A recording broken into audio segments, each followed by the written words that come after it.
গেছে, আমাদের পুরুষের জীবন গেছে, একবারে বিপদে গেছে।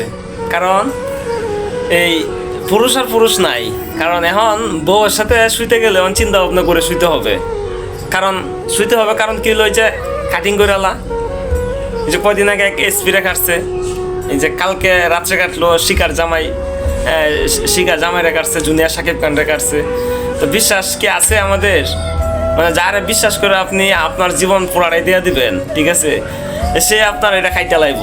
তা আসলে দোষ দিব কারে? আমাদের দোষ হলো আমাদের সরকার, ঠিক আছে, ওনারা দোষ দেওয়া দরকার, ঠিক আছে।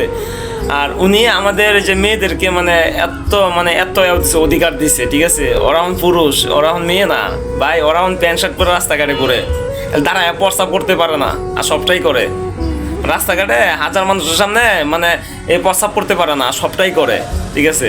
তো এখন আর বিশ্বাস করা যাবে না। তো আমি চিন্তা ভাবনা করতেছি, আমারও একটা বউ আছে ঘরে, সাইডে দেওয়ার চিন্তা ভাবনা করতেছি।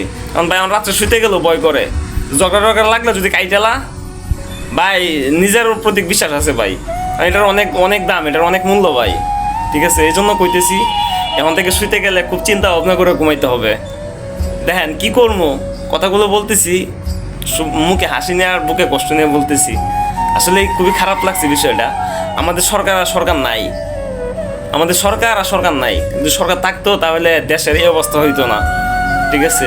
সাথে সাথে বিচার হইতো, বিচার আর নাই ভাই। তো যাই করবেন বুঝা শুনে করেন, আর রাত্রে শুইতে গেলে একটু চিন্তা ভাবনা করে ঘুমায়েন, ঠিক আছে। তো ভালো থাকবেন, আল্লাহ হাফেজ। আর ভিডিওটা একটু শেয়ার করে দেবেন প্লিজ, আল্লাহ হাফেজ।